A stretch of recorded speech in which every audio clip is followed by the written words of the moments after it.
Taiwan, I'm Yvonne with news from here in Taiwan and around the world. Washington's top Taiwan official has met with the presidential candidate for the main opposition Kuomintang. Laura Rosenberger held a one-hour discussion with Hou You-yi on Wednesday at New Taipei City's Hall. The AIT is Washington's de facto embassy in Taiwan as the two sides don't have official diplomatic ties. The KMT has not said what was discussed during the talks. On Thursday, Rosenberger also met with current vice president and candidate for the ruling DPP, Lai Ching-te. This is Rosenberger's second visit to Taiwan since assuming the post in late March. Comments made by the presidential candidate for the Taiwan People's Party in Japan have stoked controversy, specifically regarding the disputed Diaoyutai or Senkaku Islands. The uninhabited islands, which are near rich fishing waters, are administered by Japan, but the islands are also claimed as part of the territories of both Taiwan and China. While in Japan, Wen-je said that Taiwan's fishermen were less concerned about the country's claim to the islands. He said they were more interested in being able to fish in the surrounding areas. Responding to Ke's comments, the Kuomintang said there is no room for concessions when it comes to sovereignty. To find out more about the controversy, our reporter James Chater spoke with Ross Feingold, a political risk analyst based in Taipei. Give us some background to this issue. Why have Wen-je's comments provoked some controversy with some people in Taiwan? The political aspects of this domestically here in Taiwan are also very interesting because it's no surprise that a nationalist party, Kuomintang candidate, would adhere to the traditional sovereignty claims of the Republic of China. So we'd expect that from the Nationalist Party. The Democratic Progressive Party kind of struggles with these issues because on the one hand, we know that they want a separate identity for Taiwan. Wen-je's statement was a bit odd. It seems like, as is periodically the case with Wen-je, he didn't think through what he was about to say, because giving up a sovereignty claim, which is basically what he did, you'll get attacked from all sides when you do that. Do you think this is another issue where Wen-je is trying to strike a sort of middle ground? And if so, how successful do you think it's really been? Well, that's what he says he tries to do. He says, I'm not about being partisan. I'm not about being pro-green, pro-blue. So again, it's not a surprise that he would try to take some kind of middle ground. Again, I don't think he really thought this one through. It was probably more off the cuff when he said it. But I don't think it'll go down very well with the public because, again, it'll come across as giving away a sovereignty claim, whether it's a historical claim of the Republic of China or a claim that some future Republic of Taiwan might have. What do you think the broader implications of this are? Do you think this is something that has the potential to influence the outcome of a vote, or do you think this impacts too small a cross-section of Taiwanese society to really cut through? It probably impacts a small cross-section. Keep in mind that it's only June, so by the time voting day comes next January, a lot of the gaffes of different candidates, no one is going to remember them, frankly. There'll probably be some. But I think the most important lesson that he'll probably take away from this is, especially when it comes to foreign policy issues, bilateral relations with Japan, China, the United States, he still needs to do a little bit of homework, not necessarily on the background of what the issues are, but how he wants to portray it to the public. A group of women working in the Taipei city government say they faced sexual harassment by a security guard at their workplace. It's the latest in a series of alleged sexual harassment cases to come to light in Taiwan, which some are calling the country's Me Too moment. Bing Wang reports.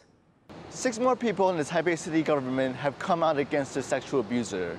The sexual abuser is a male security guard working in their workplace.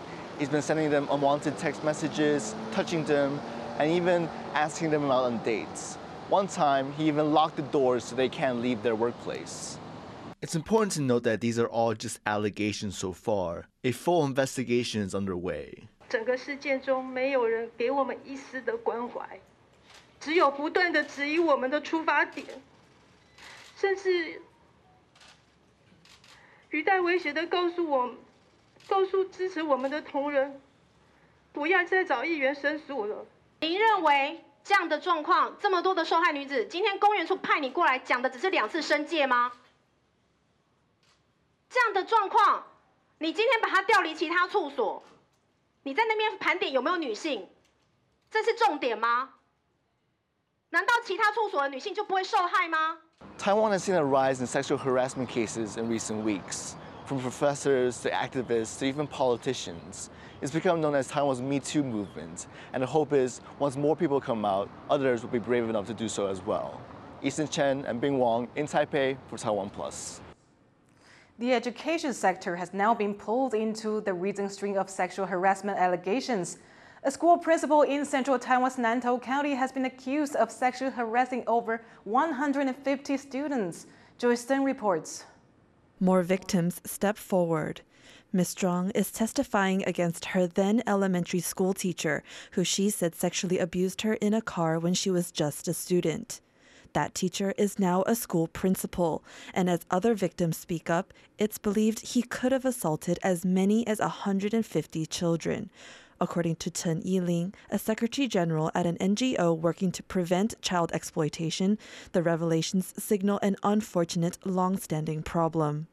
I'm not very surprised to hear about this case, especially it lasts for more than 20 years. When things happen, the teachers tend to cover for each other. They protect each other rather than protect children. Hierarchies dominate Taiwan's workplace cultures, which is true of schools too. Teachers rely heavily on each other and their superiors to secure career opportunities. Teachers are also highly regarded in Taiwanese society, which is evident in the trust parents have in the country's educators. Parents, they trust teachers will take good care of their children, or they trust teachers will help their children to get to good schools. It's important for parents to trust your children rather than trust the teachers. In 2021, Taiwan's police registered over 7,500 cases of sexual assault, over half of which involved victims younger than 18. Chen warns that with the onset of virtual learning tools from the pandemic, protecting children has become even harder. If we talk about the violence happens, or sexual harassment, or sexual abuse, sexual exploitation happens online, we see a trend that the numbers are increasing. Looking out for the mental and physical well-being of children, especially in this evolving digital age, is an increasingly urgent and difficult task. But the bare minimum of keeping kids safe can be met by having more open conversations with them and taking them at their word. Devin Tai and Joyce Zin for TaiwanPlus. Employers in Taiwan could soon face tougher penalties for sexual misconduct in the workplace under a new government policy. Taiwan's government proposed the policy after a recent spate of allegations of sexual harassment or abuse against public figures. Under the current law, employers are obligated to protect their staff against sexual misconduct. But there is a loophole. If the perpetrator is the employer, the law cannot do anything. Another proposal is for a sexual harassment hotline for people to get advice from specialized lawyers. Taiwan's government has shut down the idea of adopting a 3-day weekend. 在这个时候，如果要来实施全面性的周休3日，那缺工的情况会更严重。 Last month, petitions calling for a 3-day weekend received enough signatures to require a government response. The Labor Ministry on Thursday released a statement saying it consulted with workers, employers, and local authorities on the question. They found Taiwan's labor shortage to be the biggest obstacle to a 3-day weekend. Supporters of a shortened work week have rejected the findings. Thank you for watching What's Up Taiwan. Remember to download the TaiwanPlus app for more stories from Taiwan and around the world. Finally, today we'll leave you with images of poisonous frogs in the rainforest wearing radio tracking pants for science. I'm Yvonne Yang. Take care and see you next time.